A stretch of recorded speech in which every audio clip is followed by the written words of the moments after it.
նախ ինչպես կգնահատեք ընթացքը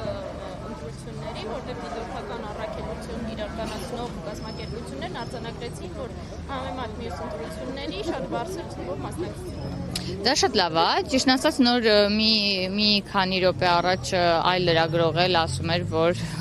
ավելի քիչ մասնակցություն է, բայց ես կարծում եմ, որ ինչքան բարձր լինի մասնակցությունը, շատ ավելի լավ, որովհետև այսօր ընտրությունները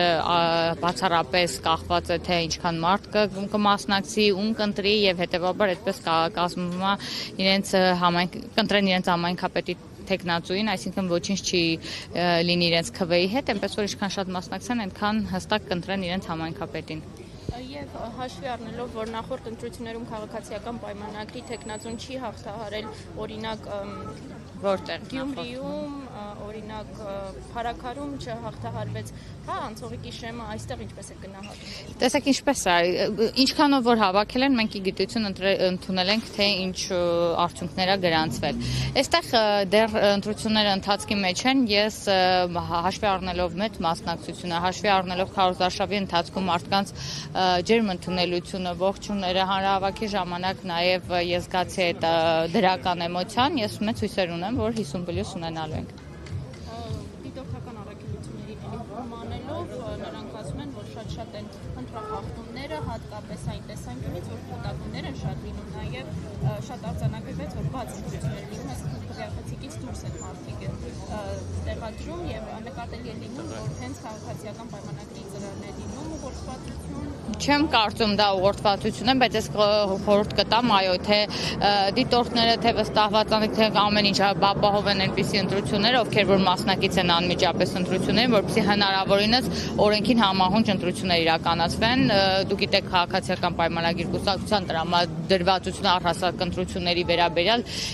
վերջապես 18 թվականից Հայաստանի Հանրապետությունում հաստատվել է մեր համար ամեն դեպքում հաստատել են կարմիր գիծ, որ Հայաստանի Հանրապետությունում այլևս պետք է ընտրություն չկեղծվի ու այդպես է շարունակում ենք։ Դուք էլ նշեցիք ընտրություններ են եղել, որ այո իշխող կուսակցությունը չի հավաքել շատ ավելի ձայներ, չնայած չի կարող ասել նույնը Գյումրիի դեպքում, միշտ ասել եմ Գյումրիում ամենաշատ ձայներ հավաքել է հենց քաղաքացիական պայմանագիր կուսակցությունը, տեսակ հետո իշխանությունը ոնց փոխանցվեց այլ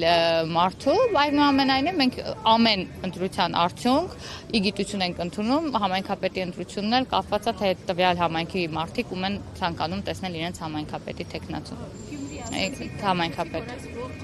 Քաղաքացիական պայմանագրի ներկայացուցիչները կրկնում են միաձայն մեկ բան։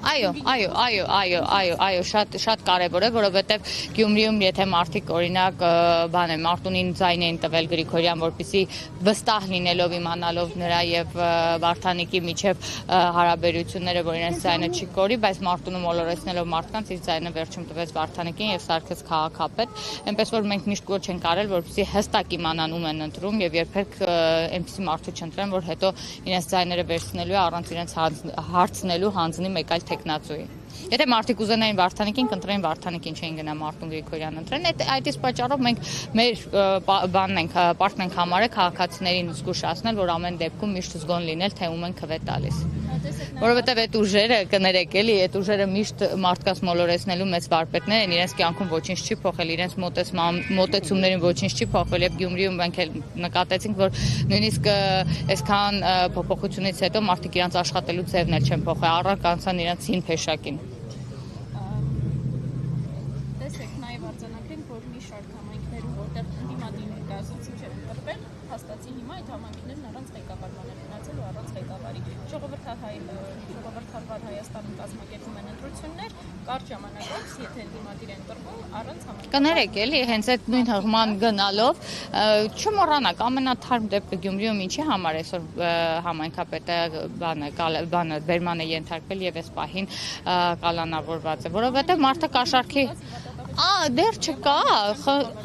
հաշվ եմ առնում այդ ամեն ինչը, հետևաբար կապել դա քաղաքացիական պայմանագրի կուսակցության կամ իշխանության վարած քաղաքականության հետ իմաստ չեմ գտնում։ Այսինքն այդ միասին էլ այդ ճակատագիրը չի մնա, եթե ընդդիմադիր ընտրվի Դե լավ, եկեք չհամեմատենք եւ հետո էլ եկեք տեսնենք ինչպես է ընթացքը գնում, բազմիցս ենք խոսել այդ մասին, հատուկ մեր ընդդիմադիր ուժերը, որոնք որ երբեք չեն փոխվել եւ չեմ էլ փոխվում, այդպիսի տեխնացուներ են ընտրում իրենց առաջին համարներ դնում, որ հստակ գիտեն, որ հետևից լիքը գործեր ունի, սա իրավապահները գալիս են, որպեսզի հետո էս արդեն խաղ բանտարկել։ Բազմիցս խոսել ենք այս մասին, այնպես որ եկեք մի հատ նայենք այդ անձիկ այսօր եթե համայնքի ղեկավար չեն, ապա ինչն է եղել պատճառը։ Վստահաբար իրենց անցած ճանապարհը։ Եվ տեսանք ինչ կատարվեց Գյումրիում, քաղաքացիական պայմանագրի ներկայացուցիչները մի քիչ վաղ էին սկսել տոնել իրենց հարթանակը, որը դեռ չէր կայացել եւ արդյունքում մեկ պատգամավոր ստիպած եղավ հրաժարական տալ այսօր ինչ է կատարվելու, ինչպես եք նշել։ Դե վաղ չենք բանանում, բայց Գյումրիում մենք 40% ձայն ենք հավաքել եւ որևէ այլ ուժ այդքան ձայն չի ունեցել։ Եկեք դա հաստատենք։ Մեկը Վարդանիկը ուղիղ կեսից պակաս ձայն էր հավաքել։ Այստեղ էլ սպասենք արդյունքներին ամեն դեպքում։ Ես վստահ եմ, որ քաղաքացիները ճիշտ ընտրություն կանեն։